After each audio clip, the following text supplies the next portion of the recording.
सगळ्यांक तुमकां देव बरो दिसत्यो आनी मागीर मोगाचो येवकार तुमकां सगळ्यांक आयचे मिसाचे भेटेन आयज नवें सांज जुजे वाजाचे आयची मांडावळ करता आमची फिरगोजेची तरणाटी सगळ्या आमच्या फिरगोजेच्या तरणाट्यांचेर देवान भरपूर आशिर्वाद घालूं आनी तांचे वरवीं जेजूक गोवाय दिवंक तांकां फावो जावंक आमी मागुया.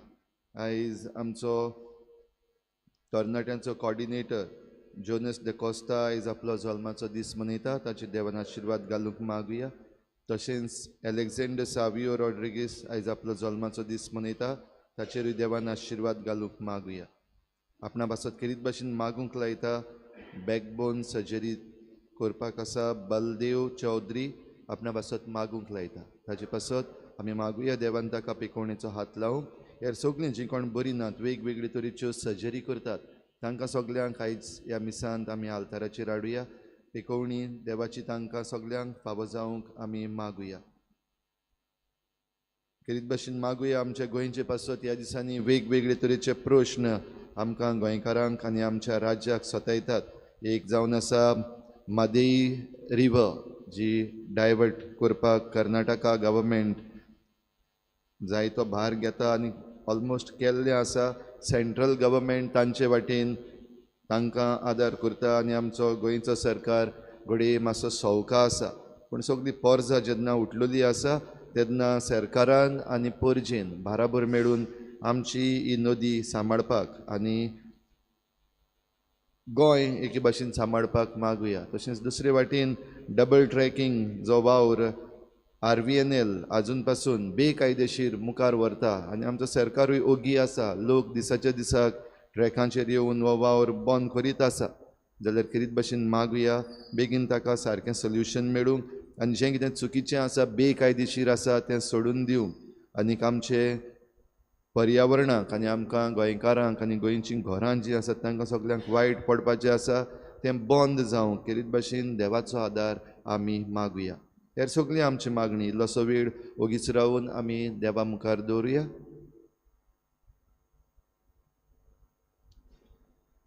बापाचे आनी पुताचे आनी पवित्र आत्म्याचे नांवी आमच्या सोम्या जेजू क्रिस्ताची कृपा बापाचो मोग आनी पवित्र आत्म्याचो एकवट तुमचे सवे आसूं. तुमचे सवे आसूं.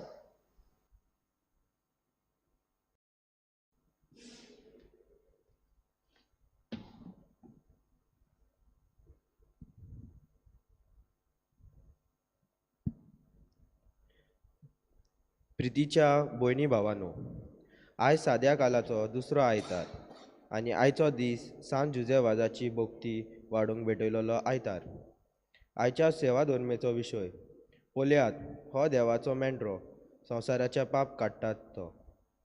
देवा बापाचे येवजणे प्रमाणे जेजू ह्या संवसारांत येवन मनशाकुलांची तारण करूंक वावुरलो.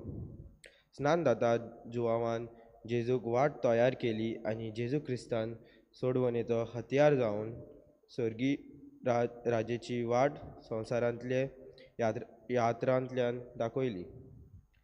सांत जुजे वाजान हीच वाट चलूंक जेजूक परगटलो आनी सगळ्यांक ताची खबर परगटली. सांत जुजे वाजाक नमुनो कसो घेवंक ताचे भक्ती उद्देशी ताची विनवणी अणभवूंक आनी तारणाची वाट चलूंक आनी दुसऱ्यांक जेजूशी हाडूंक तारणाची तांकां भागीदारांक करूंक सगळ्यांक कृपा ह्या पवित्र मिसाच्या बलिदानांत मागुया. भाव भयणीनो, जेजू देवाचो पूत हाची गोवायकी आमकां पवित्र पुस्तकांत जायती मेळिल्ली आसा. जेजू देवाचो पूत म्हूण जायते सांतां भक्तांनी आपल्या जिवितांतल्यान परगट केल्लें आसा. तरी आसतना जायते फावटी आमकां शिकोवण मेळ्ळ्या आसतनाय आमच्या दोळ्या मुखार आमकां दिश्टी पडटा आसतनाय आमकां अणभवूय आसतना जायते फावटी आमचें जिवीत शेळमोळें जालां. जायते फावटी आमचें जिवीत विस्वास धरिना तसलें जालां. असलें आमच्या चुकीचें देवा लागीं आमी भोगसणें मागुया.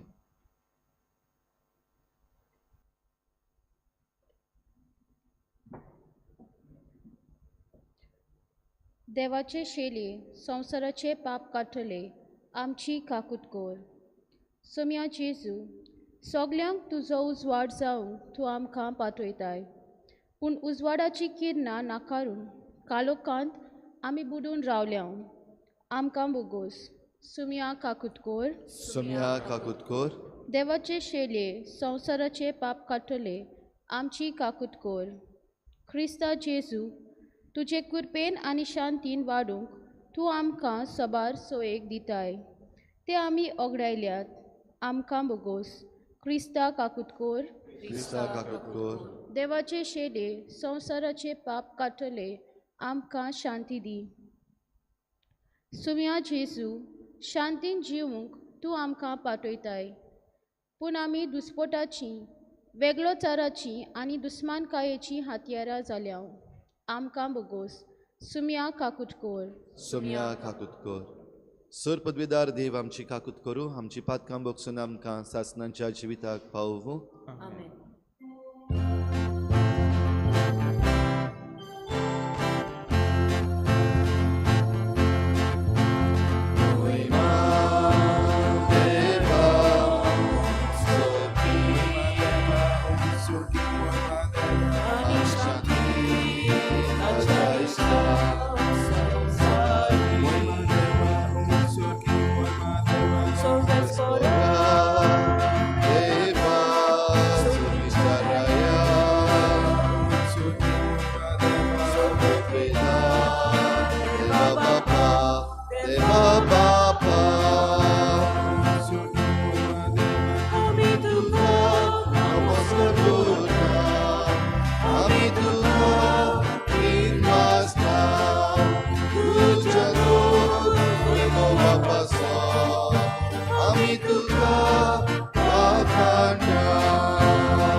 प्रार्थुया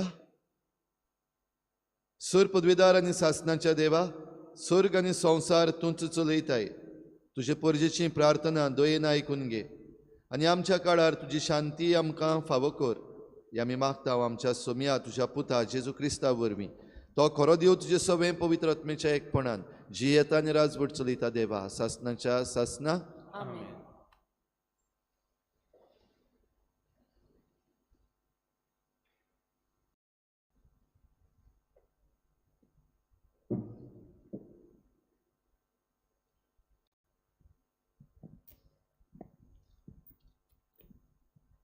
इजायस प्रवादाच्या पुस्तका वेलें वाचप सर्वेस्परान म्हाका म्हणलें इज्रायला तूं म्हजो चाकर तूं म्हाका वडवीक हाडटलोय सर्वेस्पराचें दोळ्यान मुखार म्हाका मान मेळ्ळो म्हजें बळ म्हणल्यार म्हजो देवूच हांवें ताची सेवा करूंक जाकोबाक ताचेशी परतून हाडूंक इज्रायल पोरजेक नव्यान ताका एकठांय करूंक म्हजे आवयच्या कुसव्यांत सर्वेस्परान म्हाका आकारलो तर होच सर्वेस्पोर म्हाका आतां म्हणटा तुवें म्हजी सेवा केल्यार पुरो ना जाकोबाची कुळां नव्यान उपजोयल्यार पुरो ना.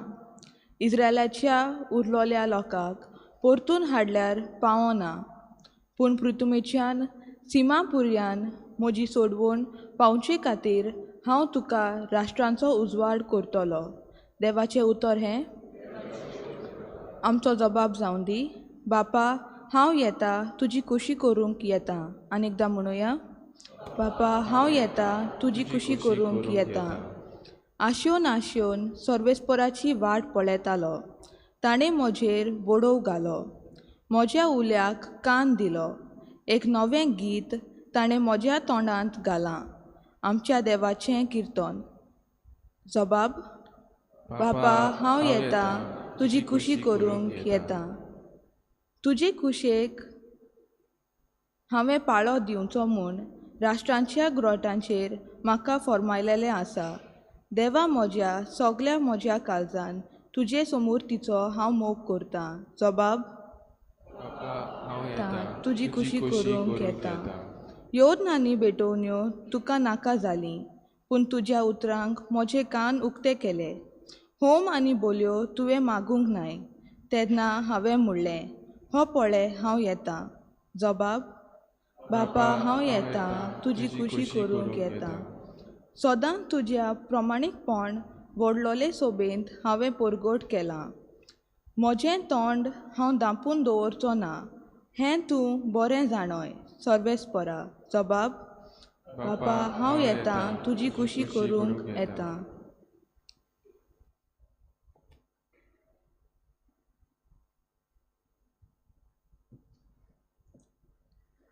बागेबंद पावलोन कोरिंतकारांक बरयलोलें पयली चिटीची सुरवात.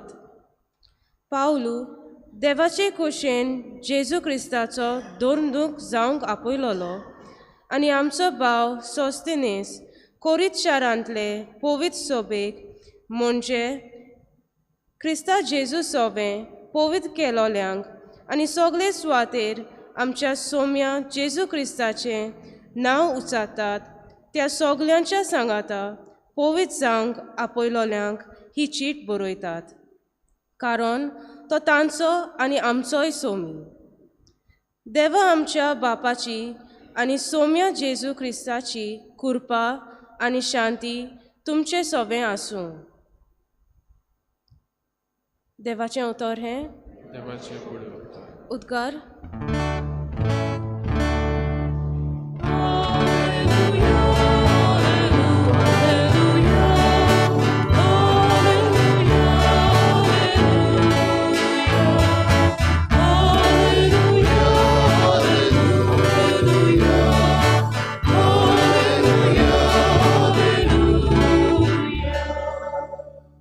सोबद मनीस जालो आनी आमचे मोदें जियेलो. आपणाक मानून घेतोल्या सोमेस्तांक देवाची भुरगीं जावचें ताणें देणें केलें.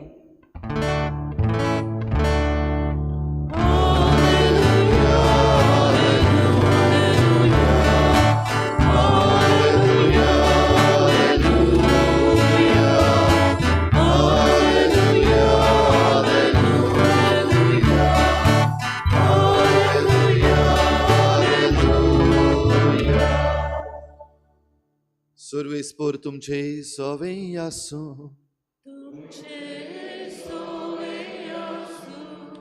जुवां प्रमाणे जेजू क्रिस्ताचें शुभ वर्तमान.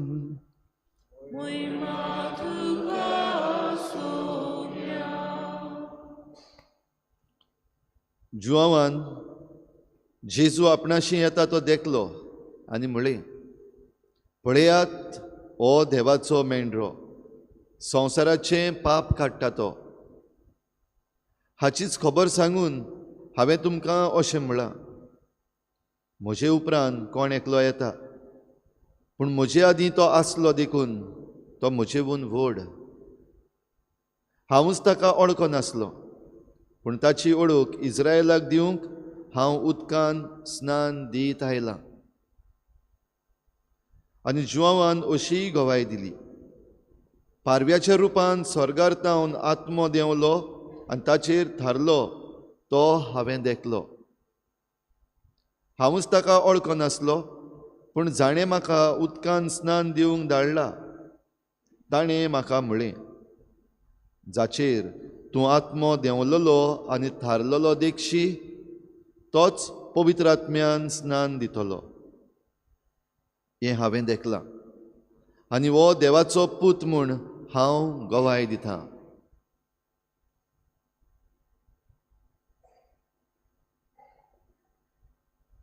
जेजू क्रिस्ताचें शुभ वर्तमाने.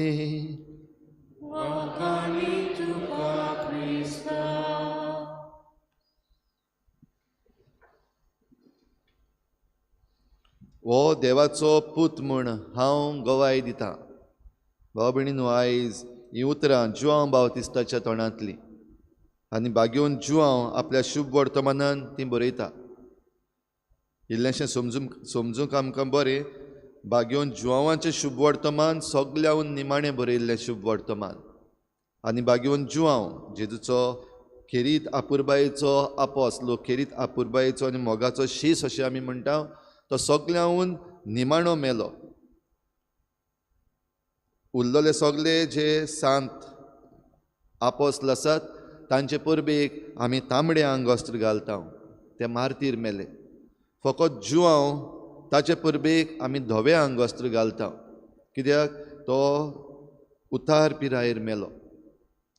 भाव भयणीनो, जेजू देव हें मानून घेवपाक आमकां सोंपें काय अवघड काय?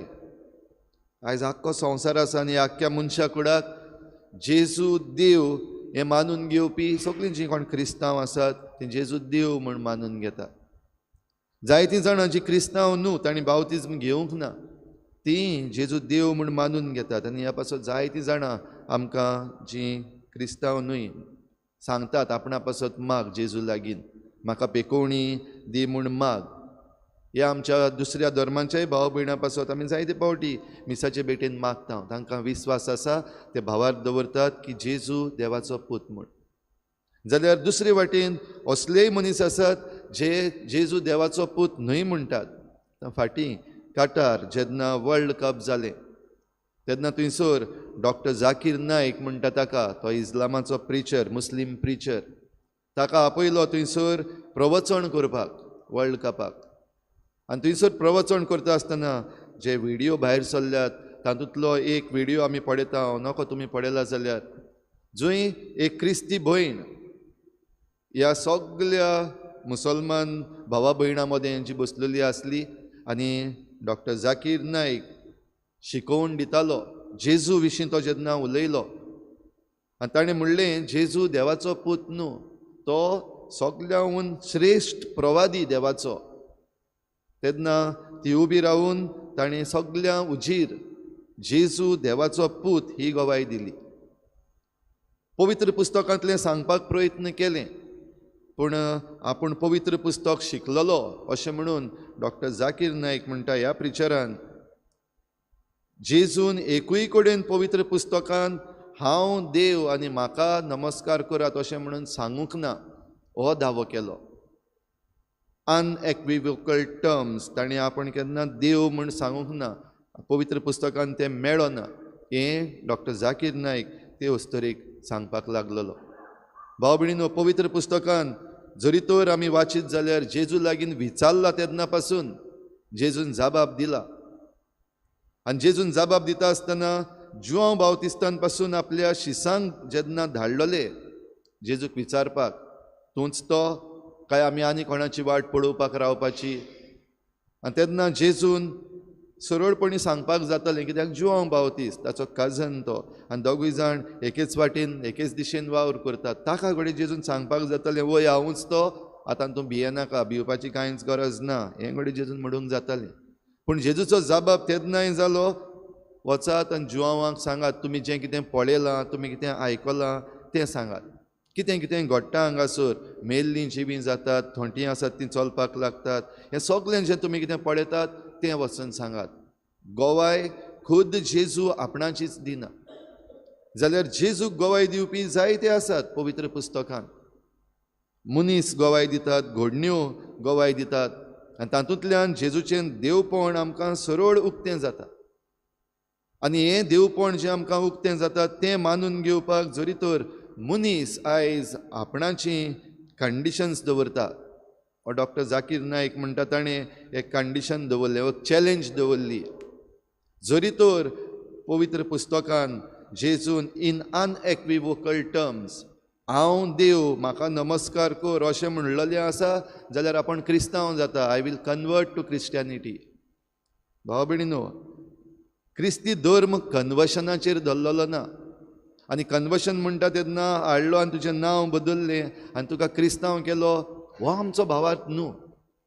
पूण कन्वर्शन म्हणटा तें कन्वर्शन ऑफ हार्ट.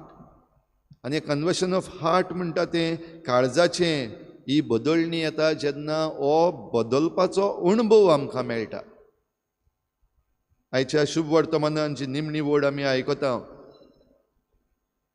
जुआंव बावतिस्त ही गोवाय दिता कित्याक ताणें अणभवलें.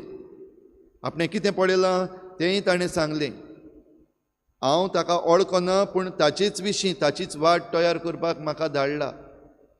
आनी ही वाट तयार करता आसतना जुआंव बावतिस्तान सगल्यांक शिकयल्यात जिवीत बदलूंक, आपल्या जिविताच्यो वाटो नीट करूंक. जें कितें वांकडें तिकडें आसा, चुकीचें आसा, जें कितें सारकें ना, अनितीचें आसा, तें सगळें सारकें करपाक जुआंव बावतिस्तान बोवाळ मारून मारून हें सगळ्या लोकांक सांगलेलें. आनी ह्याच पासत तो उदकाचें स्नान तांकां दितालो. जीं कोण मानून घेतात वय हांवें चूक केली आनी म्हाका ही वाट धरपाची आसा, हो सोडवंडार जो येता ताची वाट म्हाकाय चलपाची आसा अशें म्हणून जीं कोण मानून घेतालीं तांणी हो बावतिस्म घेतलो. आनी खुद जेजू जो जुदेव धर्मान जल्मल्लो, आपुणूय जुआंवाशी आयलो तेन्ना जुआंवान पयलीं जेजूक म्हणलेलें नाय आमी अशें करूंक जायना. तुवें म्हाका स्नान दिवपाक जाय वो हांवें तुजे कडचें स्नान घेवपाक जाय कित्याक तूं म्हजेवन व्हड. जल्मान जुआंव बावतिस्त पयलो जल्मला, मागीर जेजू जल्मला. पूण जुआंव बावतिस्त खेरीत भाशेन हें सोत दाखोवन दिता की जरी तर तो म्हज्याहून पयलो आसा जाल्यार तो देव. जो कोण जल्मूक ना तो ताच्याहून पयलो आसपाक शकना. पूण जेजू सदांच आसा.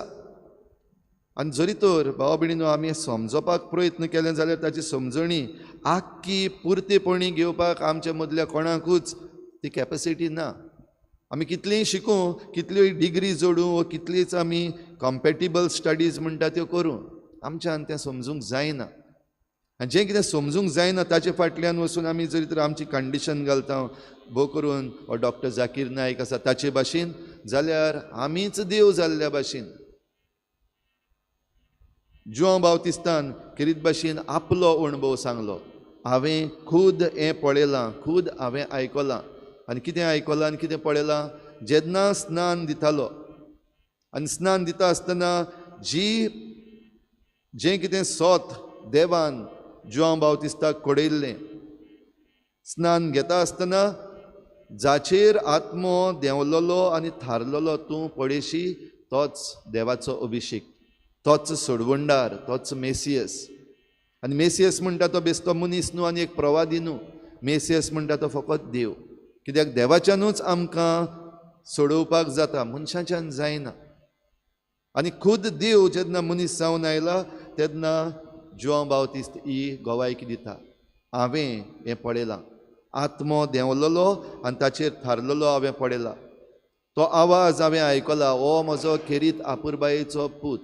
भाव भयणीनो, आमची मुसलमान भाव भयणी जी आसात, इस्लाम आसात, तांची ट्रिनिटेरियन थियोलॉजी म्हणून ना. बाप, पुत्र, पवित्र आत्मो, त्रिएक देव, ते एक जण एक देव आमी सत मानता. एक कुटुंब, बाप, पुत्र, पवित्र आत्मो. आनी जे मेरेन हें बाप, पुत्र आनी पवित्र आत्मो आसा तें समजून घेवपाक जांच्यान जायना तांच्यान जेजू देव म्हणून मानून घेवपाकूय जावचें ना.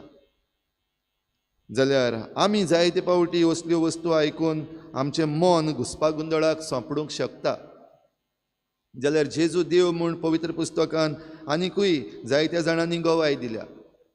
जुआंव जेजूचो शीस सगळ्यांहून जो निमाणो मेळ्ळो तो खेरीत भाशेन आपुणूय ती गोवाय दिता.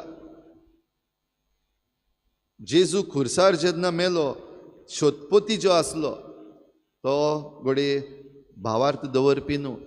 जेजूक फॉर्मण मारून थंयसर त्या खुर्साचेर चडोवपाक ही जुट्टी ताच्या हातान आसलेली आनी तें एग्जिक्युशन ताणें केल्लें. आनी तें केल्या उपरांतूय निमणो शोधपोती आसा तो गवाय दिता खरेंच हो देवाचो पूत आसलो. जें कितें पळयलें आनी जें कितें अणभवलें ताचे विशीं पुस्तकां वाचून न्हय. भोव करून आमची मुसलमान भाव भयणां आसात आनी डॉक्टर जाकीर नायक जो इस्लामीक प्रिचर आसा तो पवित्र पुस्तकाचेर वो स्क्रिप्चरांचेर धरून आपणाचे हे आर्ग्युमेंट्स कोत्ता अशें आमकां समजूंक जाता. क्रिस्ती भावार्थ भाव भयणीनो, पुस्तकाचो धर्म न्हू. It is not the religion of book. Islam हो धर्म आसा तो रिलीजन ऑफ द बूक. पवित्र पुस्तक जें आसा आमचें पवित्र पुस्तकान बरयल्लें आसा तें देवान बरयलां अशें आमी केन्नाच म्हणना. पूण पवित्र पुस्तक जें आसा बायबलान जें बरयल्लें आसा it is word of God in words of man. देवाचें उतर मनशाच्या उतरांनी. जाल्यार दुसरे वाटेन इस्लाम आसात ते स्वत मानतात की आपलो कुरान जो आसा देवान कानान सांगला प्रवाद्याच्यान ताणें बरयला. भाव भयणीनो, ह्यो सगल्यो वस्तू समजून घेवपाक आनी ताचेर भासाभास करपाक घडये आमकां वेळ पावचो ना. पूण गरजेचें तें न्हू. आमचे आर्ग्युमेंट्स आमी खंयचे घालपाक शकता. कोणाक थंडायलो, कोणाक ओगी केलो, सोबे माजार उबी रावून ती क्रिस्ती वस्तरी इतल्या सगळ्या मुसलमान भाव भयणां मदें तिणें सांगून दिलें की जेजू खरें देवाचो पूत. आनी तूं म्हणटा तसो तो बेस्तो सगळ्याहून व्हडलो प्रवादी तितलोच न्हय. It is beyond that. आनी आपल्या अणभवांतल्यान ती उलयली. जाल्यार आमी भाव भयणीनो आयज जेजूचे गोवाय. जुजेवाज जेजूचो गोवाय जालो. ताचे बरोबर आनी कितलेच सांत भक्त जे आसात जेजूचे गोवाय जाले. आनी ते जेजूचे गोवाय जाले देखून आयज आमी तांकां सांत भक्त म्हणून पाचारता. तांची आमी एके भाशेन मजत मागता. आमकां समजून घेवपाक वा आमच्या क्रिस्ती जिवितांत ज्यो आडकोडी आसात तांचेर आड झुजपाक वा ह्या संवसारान जें कितें आमकां मनीस कशीं जियेता आसतना आडकोडी घालता, त्रास करता, ताचेर आड आमी जैत व्हरपाक. देंवचाराची पदवी जी ह्या संवसारांत आसा आमकां परतून परतून पातकान ओडटा आनी आमकां आमच्या आत्म्याची पिडा करून कुडीच्याय पिडांक आमकां सतायता. असल्या वेळार खेरीत भाशेन आमी ह्या सातां भक्तांची मजत मागता. आमकां आदार कर. पवित्र आत्म्या लागीं आमी आदार मागता. अशें करता आसतना भाव भयणीनो, आमी ही गोवाय दिवपाक आमकां आपयल्यात. गोवाय कसली? हाच्या दुसऱ्या वाचपान आमी आयकलां. धाकटेंशें वाचप. पवित्रपणाक उलो. आमी पवित्र जावपाक. भाग्योन जुजेवाज पवित्र जालो. कशे भाशेन? जें कितें ताणें वाचलोलें, आयकल्लें आनी अणभव घेतलेलो देवाचो ल्हान भुरगो आसतना तावन पवित्र स्नान घेतल्या उपरांत आनी आपल्या आवय बापाय लागीं आनी आपल्या संदेशकारां लागीं जी आकारणी ताणें घेतलेली भावार्थाची, ही भावार्थाची आकारणी तो जियेलो. खुद आपूण वाचपाक शिकलो. देवाचें उतर वाचता आसतना ताणें सातां भक्तांची, दुसरे 7 भक्त जे जावन गेल्यात तांचे अणभव वाचले, समजलो. आनी जें कितें आपणें अणभवलां तें ल्हान आसतना तावन दुसऱ्या भुरग्यांकूय तो वाडटालो. आनी मागीर व्हड जाता जाता जेजूचो गोवाय जावपाक पयस पयस वचपाकूय जें आव्हान ताचे मुखार आयलें तें ताणें मानून घेतलें. आनी देखूनच यादनीक जाल्या उपरांत गोंयांत तशेंच मंगळुरांत तशेंच श्रीलंकेन जंय पाद्री नासले हो अणभव जेजूचो घेवपाक खेरीत भाशेन साक्रामेंतांची भाव भयणीनो गरज, पवित्र पुस्तकाची गरज. पवित्र पुस्तकान जें देवाचें उतर आमकां मेळटा तें समजूंक, वाचूंक आनी तें आमच्या जिवितांत घालपाक गरज. आनी हें करपाक यादनिकांची जी गरज आसली, हे जे श्रीलंकेचे लोक आसले जंय यादनीक आसले तांकां सगल्यांक भायर उडयल्ले. हॉलंदेज सरकार जेन्ना काल्विनिस्ट म्हणटात ते तांणी सगळे कॅथलीक प्रिस्ट आसात तांकां भायर घातलेले ह्या जुंव्यावेले. तेन्ना ह्या लोकांक साक्रामेंत दिवपी, साक्रामेंत भेटोवपी कोणूच नासलो. आनी असल्या वेळार जुजेवाज थंयसर भितर सरता. कित्याक साक्रामेंताची भरती ना जावन हो लोक आपल्या भावार्थान हालत दोलत, हो लोक सांडून पडत, ही ताची हो एक ताचो हुस्को ह्या लोकां सवें जालो. जरूय तो लोक पवित्र पुस्तक देवाचें उतर वाचून आपलो भावार्थ घोट सांबाळटाले, तेन्ना जुजेवाज थंयसर पावल्या उपरांत आनी मिसाची भेट आनी हेर साक्रामेंत तांचे पासत भेटयल्या उपरांत क्रिस्ती भावार्थ श्रीलंकेन सदांच जिवो उरलो. आनी आयज ह्या जुंव्याक हो भाग्यवंत आसा. सांत जुजेवाज आमचो गोंयकार थंय वचून हें जेजू ताणें तांकां दिलो देखून आयज हो जुंवो ताका आपलो आस्कारी म्हणून मानता. तर जेजूक गोवाय दिवपाक गेल्लो देखूनच आयज ताचें पवित्रपण उखलून दवरलेलें आसा. तर भाव भयणीनो, आमकांय जण एकल्याक वेंचून काडल्यान, जशें आयच्या पयल्या वाचपान इजायच प्रवाद्याच्या पुस्तकान आमी आयकलां, सर्वेस्पराच्या दोळ्या मुखार तुका मान मेळ्ळो आनीक तुज्या आवयच्या कुसव्यांत आसतना तावन तुका वेंचून काडला. आमकांय जण एकल्याक वेंचून काडलेलीं आसा आमच्या आवयच्या कुसव्यांत आसतना तावन. आमकांय जण एकल्याक हें आपोवणें दिल्लें आसा. आमकांय जण एकल्याक वेगवेगळे तरेन वेगवेगळ्या वेळार हे अणभव दिल्ले आसात, पर्सनल एक्सपिरियन्सीस, जातूंतल्यान आमी देवाचो अणभव घेतला. जेजू देव हें आमकां थावें जाल्लें आसा. आयज आमी गोवाय गाय, जे भाशेन जुआं बावतिस्तान म्हणलें ताका हांव गोवाय दितां. आयज आमच्यान उबी रावन जेजूक गोवाय दिवपाक जाता, हो दिवपाक तयार आसा आमी. डॉक्टर जाकीर नायक हाणें व्हडलें प्रवचन केलें वर्ल्ड कपाक, आनीक जेजूचेर आड उलोवंक ना तो. जेजू सगल्याहून व्हडलो प्रवादी हें ताणें मानून घेतलें, हें प्रिचींग केलें. पूण जेजू खंय तरी देंवयलो हें जाणा जावन ही अस्तरी उबी रावन तिणें आपली गोवाय दिली. न्हयच फकत बेश्तो सगल्याहून व्हडलो प्रवादी, पूण तो खूद देवाचो पूत. जाल्यार आमच्याय जिवितांत भाव भयणीनो, जेजूक गोवाय दिवपाक आमकां जायते पावटी सोयेक मेळटात. घडये टॉकाक वचून उबी रावन सांगपाक न्हय, आमी आल्ताराचेर येवन व्हडलें प्रवचन करपाक, प्रिचर जावपाक न्हय, पूण दिसा दिसपट्टी आमचीं उतरां, आमच्यो करन्यो, आमचे भोंवतणी जीं आसात तांचें सवें. पयले सुवातेर आमचींच जीं घरचीं आसात, आमचींच जीं भावार्थाचीं मनशां आसात, आमचे बराबर हो भावार्थ जियेतात तांचें सवें. जायते पावटी आमी म्हणटा आमचीं क्रिस्तांवां बरीं न्हू, दुसरीं आसात तीं पूण बरीं, पूण आमचीं क्रिस्तांवांच आमच्या क्रिस्तांवांची वाट लायतात. आमची क्रिस्तांवांच आमकां क्रिस्तांवांक आदार करनात, सपोर्ट करनात, वयर चडपाक दिनात. जायते पावटी म्हणना आमी आमचे अणभव, आनी आमचे अणभव जरी तर असले एकामेका सवें जरी तर कोडू जाल्ले आसात, जाल्यार भाव भयणीनो आमी मागीर धर्माचेर आड उलयता, आमी देवाचेर आड उलयता, आमी धर्म मुखार व्हरतल्या याज्ञिकांचेर आड उलयता. कित्याक आमकां एक कोडू अणभव मेळ्ळेले आसात. जाल्यार हांव क्रिस्तांव कसो, हो प्रश्न जण एकल्यान विचारचो. हांव क्रिस्तांव कसो दुसऱ्या म्हज्या क्रिस्ती भावार्थ्यांक वा क्रिस्ती भावा भयणांक, जावं म्हज्या घरच्यांक, शेजाऱ्यांक, जांचे बरोबर हांव वावर करतां, तांकां एक गोड अणभव भावार्थाचे दिता, काय म्हज्या उतरांतल्यान, म्हज्या करण्यांतल्यान आनी म्हज्या वागणुकेंतल्यान हांव एक कोडू अणभव दितां, जातूंतल्यान क्रिस्तांव जावंकूच नासलो जाल्यार बरो आसलो अशें जायत्या जाणांक दिसता. क्रिस्तांव बरे न्हू हें जायत्या जाणांक दिसता. जायतीं जाणां धर्म सोडून पासून वेतात. कित्याक?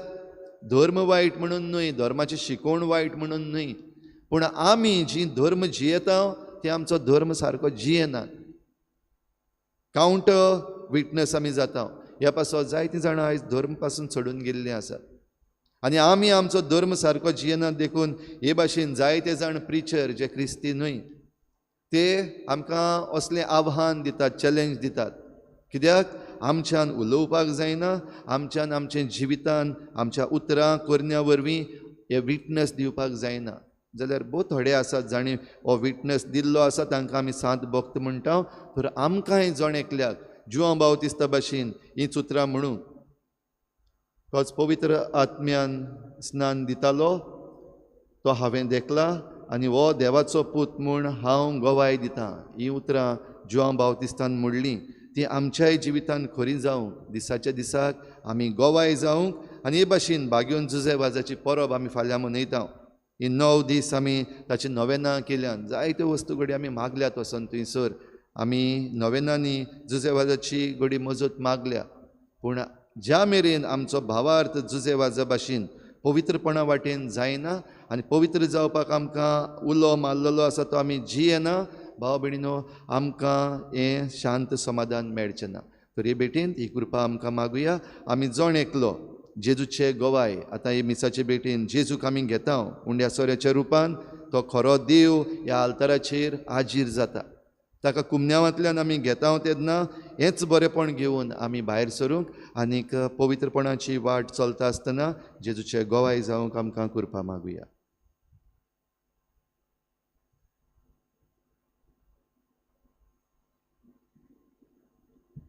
सगळीं उबी रावया.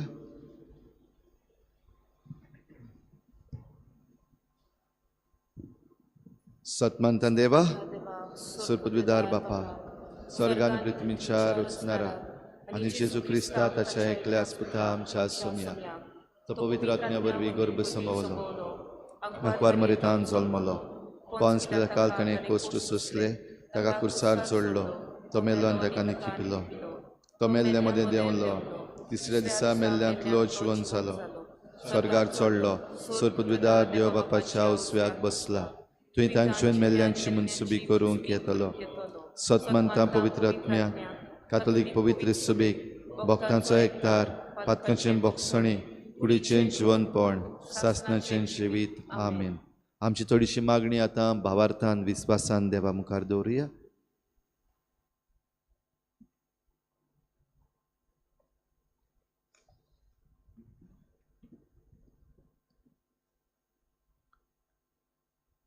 आमच्या धर्मीक फुडारांनी सोन्नान संस्कारांतल्या बापाच्या भोगसणाची वेंग पोरचेक अणभवूंक दिवंक आनी दोयेच्या कोरण्यांनी पोरचेची सेवा करूंक तांकां बापाची कृपा मागुया.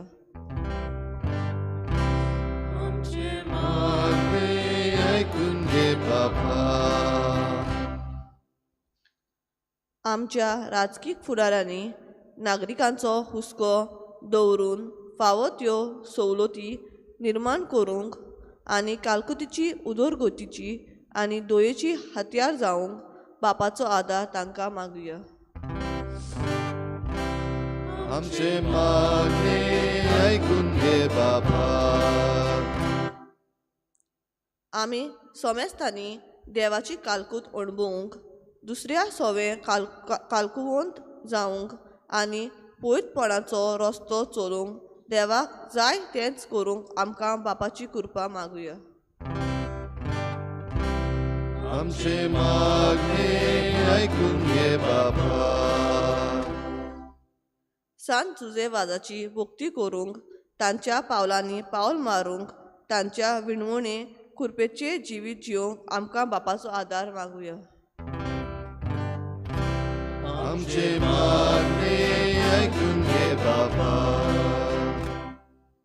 भाव भयणीनो आयच्या दिसा खेरीत भाशेन आमी आमच्या पुलीस डिपार्टमेंटा पासत मागुया. आमचे पुलीस जे आसात आमची सेवा करतात आमकां राखतात तांचे पासत खेरीत भाशेन मागुया. जायते आमच्या पुलिसांक आपलो वावर करता आसतना आडकोडी आसात ऑर्डर्स आसात. जशें एकलो आमदार तांकां म्हणटालो पुलिसांक आमी जाणात रे तुमचें काळीज आमचे बराबर आसा पूण तुमकां ऑर्डर्स लागतात. आनी असल्या संदर्भान जायते आमचे पुलीस भाव भयणां असल्या घुसपागोंदळाक सांपडलेलीं आसात. आपलो जॉब काय आपल्या काळजान स्वत आसा तें जाल्यार खेरीत भाशेन मागुया सगल्या पुलिसां पासत तांकां स्वता पासत उबे रावपाक.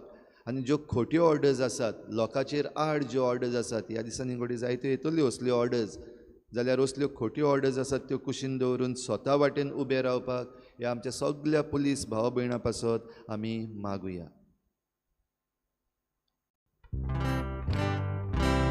आमचे मागणे आयकून घे बाबा.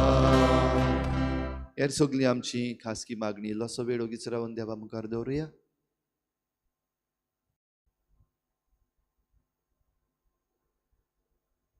सर्गीचे बापा आमी तुजीं भुरगीं आनी तुज्या मोगाचे गोवाय जावंक तुवें आमकां सगल्यांक आपयल्या. आतांच तुजे मुखार आमी दवरल्या ती मागणी आनी आमी मागूंक नकळो तेंय सगळें तूं आमकां तुज्या मोगान आनी काकलुतीन फावो कर. क्रिस्ता आमच्या सुमया वरवीं. भेटवणे वेळार गीत घेवया. C15 page number 34. C15.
म्हज्या भाव भयणींनो, म्हजें तुमचें बलिदान सर पदवेदार देवा बापाक मानता तसलें जावं म्हूण मागात.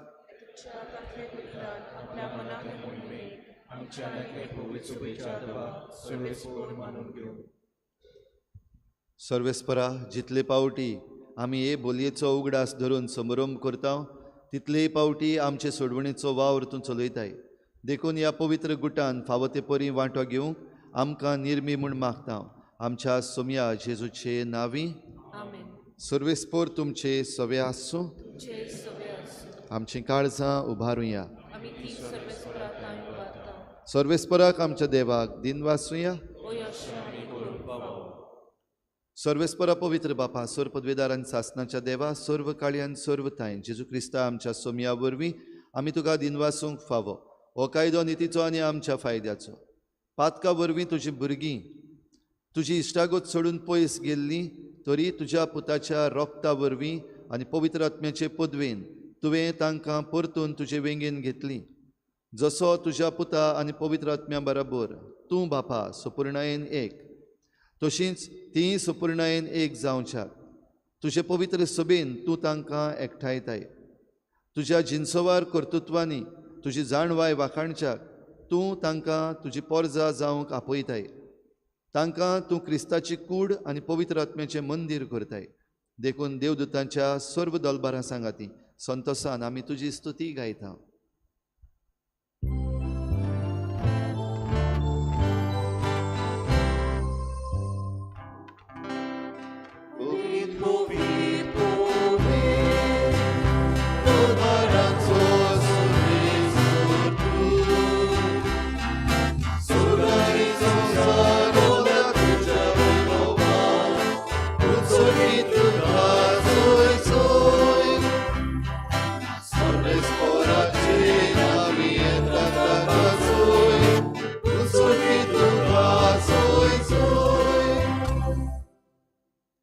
बापा, खरोच तूं पवित्र, तूं सगळ्या पवित्रपणांची झर तुज्या पवित्र आत्म्यांक धाडून ही देणी पवित्र कर म्हूण आमी मागता. जावं ती आमकां आमच्या सोम्या जेजू क्रिस्ताची कूड आनी रगत. आपलेच कुशीन कोश्ट मरण सोसूंक वेचे आदीं ताणें उंडो घेतलो. तुका दिनवासून तो मोडलो. तो आपल्या शिसांक दिलो आनी म्हळें, हो तुमी समेस्त घेयात आनी खायात. ही म्हजी कूड तुमचे पासत समर्पूंची.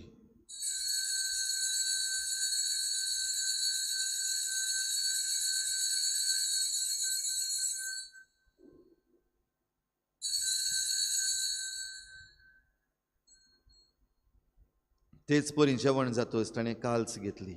तुका नव्यान दिनवासलो ती आपल्या शिसांक दिली आनी म्हळें, तुमी समेस्त घेयात आनी हातलें पियेयात. ही म्हज्या रोगताची काल्स, नव्या आनी सासणीक कराराचें हें रगत. पातकाचें बोगसणें मेळच्याक तुमची पासत आनी समेस्त मनशां पासत तें वारवतलें. हें म्हज्या उडासाक करात.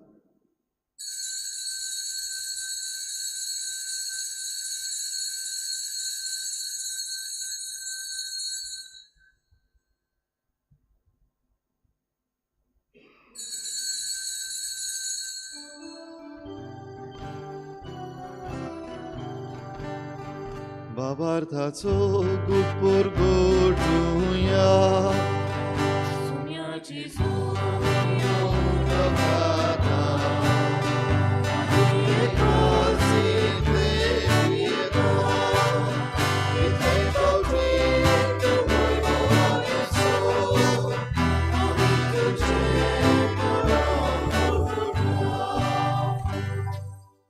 बापा, जेजूच्या मरणाचो आनी पुनर्जीवनपणाचो आमी भक्तीपणी उगडास करता आनी हो जिविताचो उंडो आनी सोडवणेची काल्स तुका समर्पिता. तुजे मुखार येवंक आनी तुजी सेवा करूंक आमकां फावो केलें देखून आमी तुका दिन वाचता. आनी जेजूची कूड आनी रगत शेवतल्या आमा समेस्तांक पवित्र आत्म्या वरवीं एकठांय कर म्हूण आमी नम्रतायेन मागता. सर्वेस्परा, आखे प्रितुमीचेर विस्तारलेले तुजे पवित्र सभेचो उगडास कर. आनी फ्रांसीस आमच्या बागयून बापा, फिलिप नेरी आमच्या गवळी बापा आनी सगल्या याज्ञिकी वर्ग बरोबर तिका प्रिती मोगांत वाडय. पुनर्जीवनपणाचो बरवसो धरून मेल्यान त्या सगल्या आमच्या भावा भयणांची काकूत कर. तांकां तुजे इश्टागतीन मेल्ल्या समेस्तांक तुजें परजळीत मुखामोळ पळोवंक फावो कर.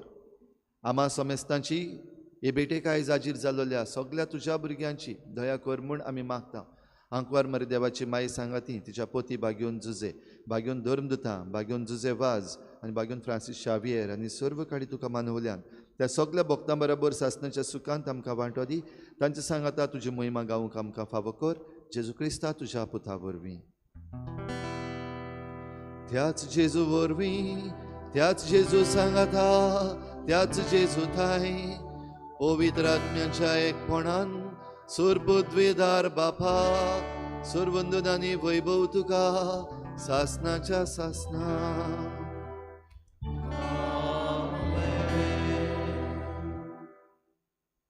जेजू देवाचो पूत नीज देव नीज मनीस आनी आमकां आपल्या बापाशी व्हरूंक आनी पवित्रतायेन जिवंक ताणें उलो मारला.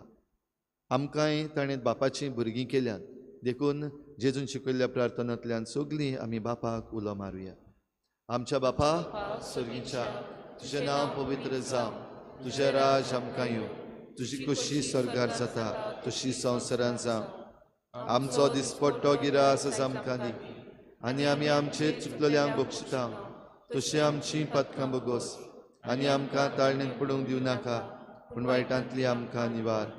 सर्वेस्परासूर वायटांतली आमकां निवार. दया करून ह्या जिवितांत सवस्काय आमकां दी. सर्गीच्या सुखाक आनी आमच्या सोडवणारा जेजू क्रिस्ताच्या येण्याक आमी बरभाशेन ओतरेकता. तर आमकां तुजे उदार काकलुतीन सर्व पातकांतली सुटय आनी सर्व आकांतांतली वाटाय. सोम्या जेजू क्रिस्ता तुवें तुज्या धर्मदुतांक म्हळें तुमकां शांती दवरता म्हजी शांती तुमकां दिता. आमच्या पातकांचेर न्हय पूण तुजे पवित्र सभेच्या बाबार्टाचेर दिश्ट घाल आनी तुजे कुशी परमणी तिका शांती दी आनी तूंच तिका एकवटान सांबाळ जो जियेतायन राजवट चलयताय सासनाच्या सासनाक. सोम्याची शांती सदां घाल. तुमचे सवे आसूं. एकामेकाक मोगान शांती दिवया.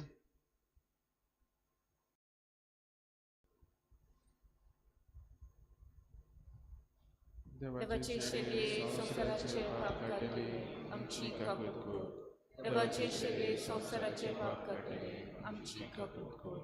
देवाचे शेले संसाराचे पाप काढले आमकां शांती दी.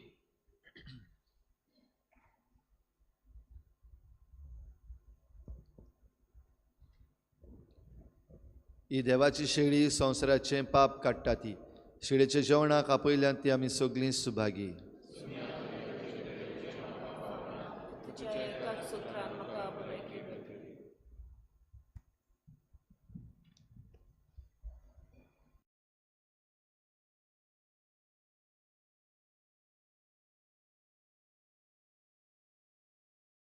आत्मीक कुमयाव खातीर मागणें. मोगाळा जेजू मोगाळा जेजू तूं भोव पवित्र तूं संस्कारान भोव पवित्र संस्कारान हाजीर आसाय म्हूण हाजीर आसाय हांव म्हूण सोत मानता. हांव साथ मानता. सगळ्या वस्तूंवन हांव सगळ्या वस्तूंवन हांव तुजो मोग करता तुजो मोग करता आनी हांव तुका आनी हांव तुका म्हज्या आत्म्यान घेवंक म्हज्या आत्म्यांत घेवन आशेता. आशेता. हे घडयेक एक घडयेक तुका हांव संस्कारांत घेवन शकना म्हणटच शकना म्हणटच आत्मीक वाटेन तरी आत्मीक वाटेन तरी म्हज्या काळजान ये. म्हज्या काळजान ये. तूं म्हज्या काळजान तूं म्हज्या काळजान आसा म्हूण समजून आसा म्हूण समजून हांव तुका वेंगयता हांव तुका आनी वेंगयता आक्कोच आनी आखीच तुका एकपडटा. तुका एकवटा. तुजे कडसून तुजे कडसून केदींच वेगळो जावं केदींच वेगळी जावं म्हाका दिवं नाका. म्हाका दिवं नाका. आमेन. आमेन.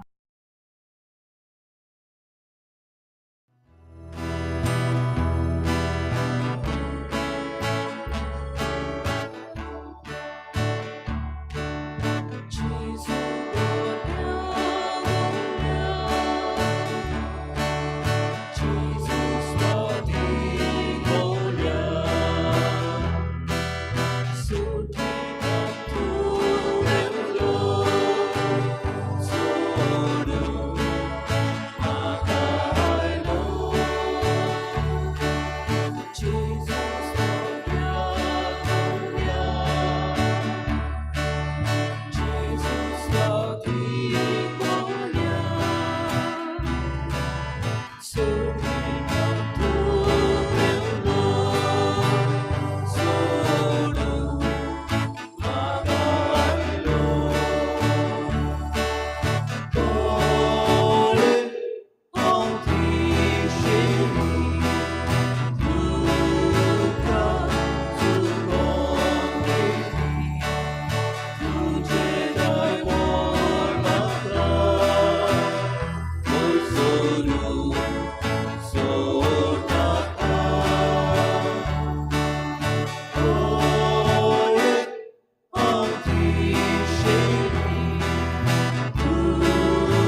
प्रार्थुया.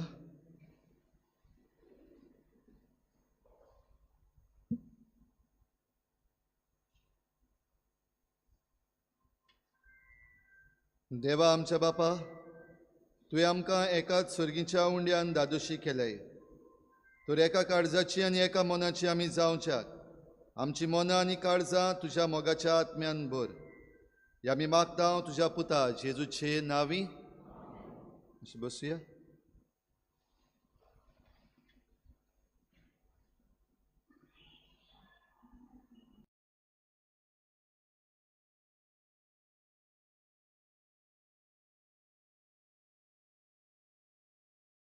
आयज साद्या काळाचो दुसरो आयतार आनी भाग्योन जुजेवाजाचे नवें आमी समारंभला. आमच्या तरणाट्यांक शाबासकी आनी दिनवास आयची मिसाची मांडावळ तांणी केल्या. गेल्ल्या आयताराक इगोर्जीन दान जालां 22,890 रुपया आनी दाबोलीं कपेलान 755 रुपया. सगळे मेळून 23,640 रुपया. फुडल्या आयताराक मिसां सदांचे भाशेन जातलीं. पयले मीस 6:30 वाजता सान पावलूची समुदाय वालीस सायड आल्त दाबोली मांडावळ करूंक. दुसरे मीस 8 वाजता होली क्रॉस समुदाय आसोय दोंगरी मांडावळ करतली. आनी तिसरे मीस 9:30 वाजता दोतोनीच्या भुरग्यांक आनी त्या उपरांत दोतोन. पवित्र संस्काराची भोजवण आमचे फिरगोजेन दर बुधवाराक सांजेर 7 वाजता आनी दर शुक्रारा सकाळीं 6:30 वाजता. मातशें चोत्राय धरची ह्या विशीं. आमी पयलीं बुधवार आनी शुक्रार सांजेर करताले. फकत बुधवारा दीस सांजेर 7 वाजता पवित्र संस्काराची भोजवण जातली 1 वर. आनी शुक्रारा दीस 6:30 वाजता मिसाचे आदीं आनी त्या उपरांत मीस. सोनवारा दीस 6 वाजता इगोर्जेन आयताराचें ऑब्लिगेशन मास इन इंग्लीश. आनीक सांताक्रूज कपेलान दाबोली 6:30 वाजता आयताराचें मीस. सांगला ते भाशेन SFX म्युजीक स्कूल आमी सुरू करता. तातूंत गिटार, ऑर्गन आनीक वायलन वाजोवंक तशेंच वॉयस ट्रेनींग हे आमी घालतले. जे कोणाक खुशी आसा ह्या सुमानान आतां आमची ऑनलायन रेजिस्ट्रेशन सुरू जातलें. आवय बापायनी चोत्राय धरची. तुमच्या भुरग्यांक हो सोयेक दिवचो. हो सोयेक सगल्यांनी घेवचो आनी भुरग्यांक तुमच्या मजग शिकोवचें. फाल्यां 16 तारीख आनी जुजेवाजाची परब. जुजेवाज भाव भयणीनो आमचो गोंयचे दियोसिसीचो आस्कारी आनी आमचो गोंयकार. खेरीत भाशेन हे परबेन आमी सगळीं फाल्यां वांटो घेता. सकाळचीं मिसां सांकवाळे हांगासर जातलीं. तशेंच आमचे फिरगोजेन 7 वाजता परबेचें मीस जातलें. आमी जुजेवाजाची भोक्ती आमच्या गांवांत आनी आमच्या घोराब्यांनी वाडोवंक जाता तितले प्रयत्न करुया. आमचे फिरगोजेन एक कमिटी आसा, friends of saint Joseph Vaz. 5 जाणांक वेंचून काडलेलीं आसात. ती आमकां कितें भाशेन आदार करतली आमचें देवसांव जुजेवाजाचें आमचे फिरगोजेन वाडोवपाक. आमी जाता ते भाशेन तांकां सहकार दिवया. तशेंच फाल्यांच्या दिसाक 16 आमकां गोंयकारांक एक व्हड दीस ओपिनियन पोल डे. जेन्ना आमचें गोंय उरलेलें नाजाल्यार आमी महाराष्ट्राची एक डिस्ट्रिक्ट जावन उरपाची. जाल्यार ओपिनियन पोल डे जाल्लो तो ह्या दिसाक जाल्लो जुजेवाजाच्या परबे दिसा 16 जानेराची. तर आतां सद्याक आमच्या गोंयांक आमी जाणा कशे भाशेन त्रास जाल्ले आसात आनी खंय आमी पावलेले आसात. एके भाशेन आमचें गोंयकाराचें अस्तित्व आयडेंटिटी नाच जावपाचे वाटेर आसा. एक मोठी आयडेंटिटी क्रायसीस आमकां जाल्या. कित्याक ज्या कोणाक आमी वेंचून काडलेले आसात ते बेजबाबदार जाल्यात. आनी ते बेजबाबदार जाल्यात देखून लोकांन आपली आयडेंटिटी राखपाक मुखार सरपाकूच जाय. आमी जरी तर आमच्योच वस्तू करपाक बिजी उरले, आमी फेस्तां करपाक उरल्या, आमची फुंगसावां करपाक बिजी उरल्या, वा आमी फकत टोर्नामेंट करपाक उरले, खेळपाकूच उरले, जाल्यार आमी खेळटा आसतना, आमी मजा करता आसतना, आमची फेस्तां करता आसतना आमची आयडेंटिटी, गोवन आयडेंटिटी नाच जावपाची आसा. ह्या पासत भाव भयणीनो, सगल्यांक आनीक एकदां उलो, मातशें जागृत जावया. आनी सगळीं जागृत जावया म्हणटा तेन्ना कुडक्यांनी न्हू. आज पासून जायती जागृताय गोंयांत आसा, पूण जाता ते भाशेन कुडक्यांनी गेल्ले आसा. फाल्यांच्या दिसाक सगळीं बाराबोर येवपाक एक व्हडलो उलो मारलेलो आसा आनी चलो सांकळी हो एक नारो गाजयल्लो आसा. सांकळी थंयसर आमची म्हादेई नदी चड व्हांवता जाल्यार त्या जाग्यार सगळे आमचे सिवील सोसायटी आसा ती NGOs आसात तातूंत एक्टिविस्ट आसात मुखार चल्ल्यात सगळीं बाराबर येवन आमी आमचो ताळो गाजोवपाक अवेरनेस जातलें आनी त्या उपरांतूय आनीकूय जातलें.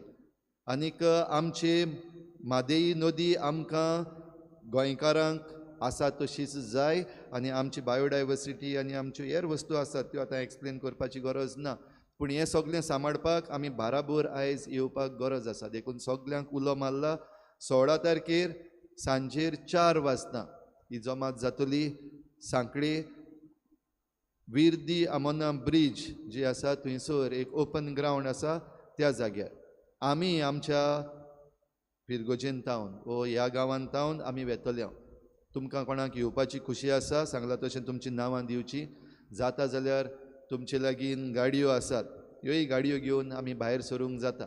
जाल्यार आनीक एक पावटी हांव उलो मारतां आमच्या सगळ्या फिरगोजकारांक भायर सरया त्या दिसाक फेस्त करया सकाळीं गोणगोणान आनी मागीर सांजेर आमी सगळीं जाता तितलीं भायर सरून सांकळे वचुया आनी आमचोय ताळो गाजोवया की नदी जी आसा ती आमची माय आमकां ती जाय आनी ती आमकां जाय कित्याक ती जरी तर ना जाल्यार सवका आमची आयडेंटिटी काबार जावपाची आसा. आनी हें षडयंत्र आख्खें सवकासायेन चल्लेलें आसा सगळे वाटेन जावं दुसरे वाटेन डबल ट्रॅकिंगाचें काम चलता त्या वाटेन आनी हेर जे प्रकल्प हाडटात आमचे जॉब्स जे आसात जॉब्स कोणाक दितात आनी कोणाक मेळनात हेंय आमकां दिश्टी पडटा.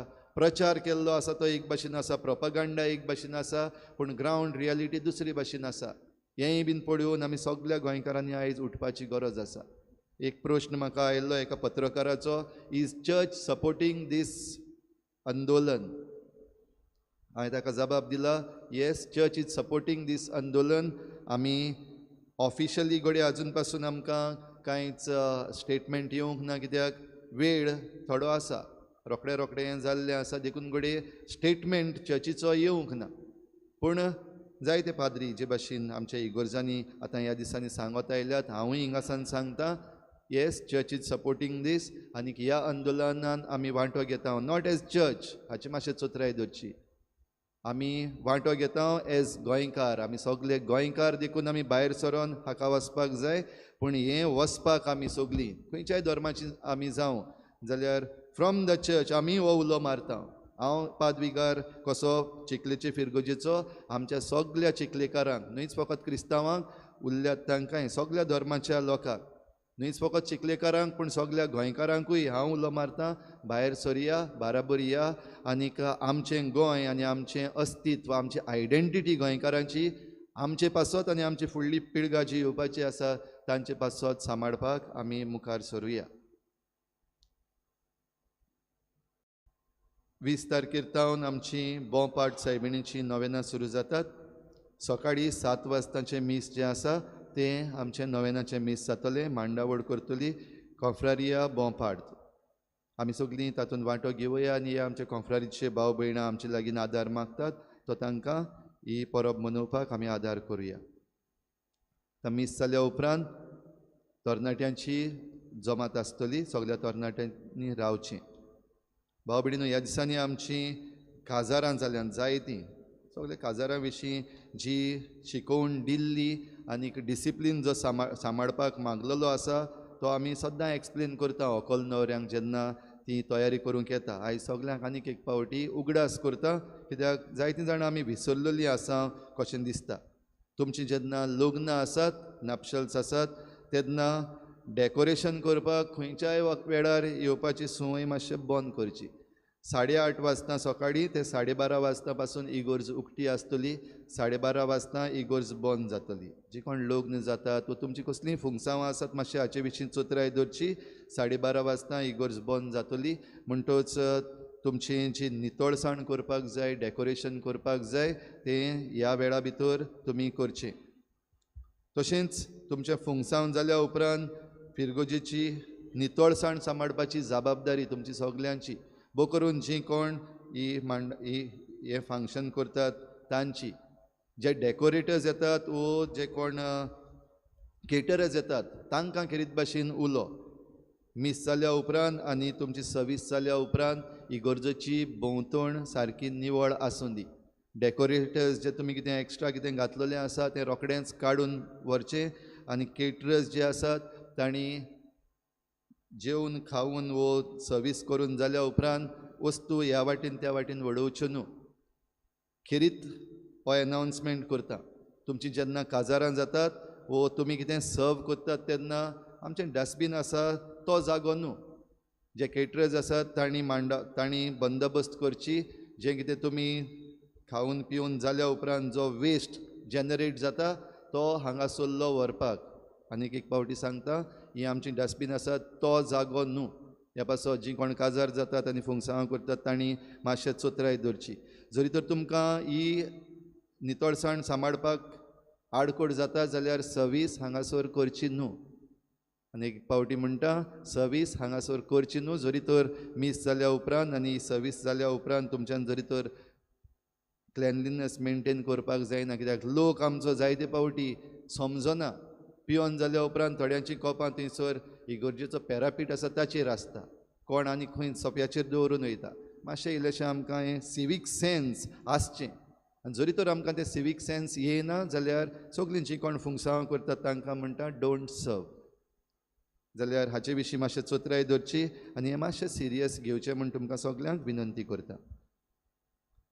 समुदायाच्यो जमाती 15 सेंट विन्सेंट डे पालोटी रेजिना मुंदी 6 वाजता सुकुरिना गुदिनो हांच्या घरान. 26 तारखेर आवर लेडी ऑफ वेलंकनी रेंद्राबाट दाबोली सांजेर 6 वाजता कायताना मारिया हांच्या घरान.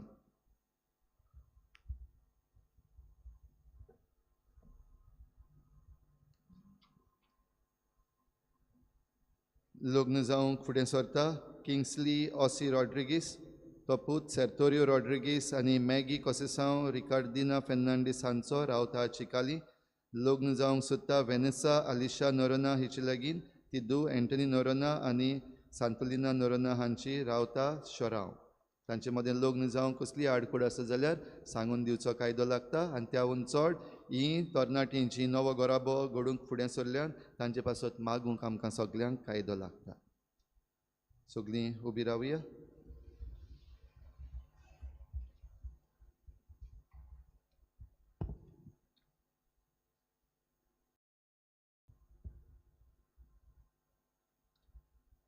एक फ्री किडनी केअर कॅम्प आसा 21 तारखेर सोनवारा दिसा विदा क्लिनिक्स सांकवाळ हांगासर.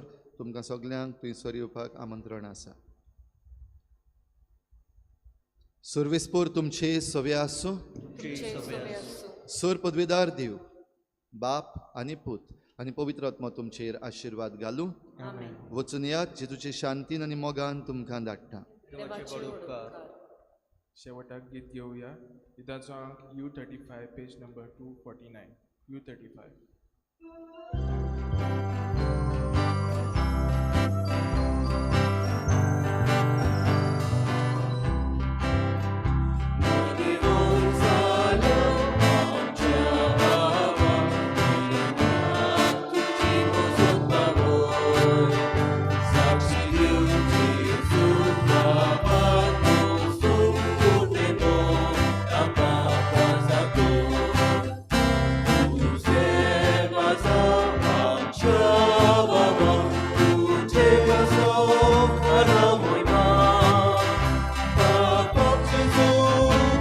Kata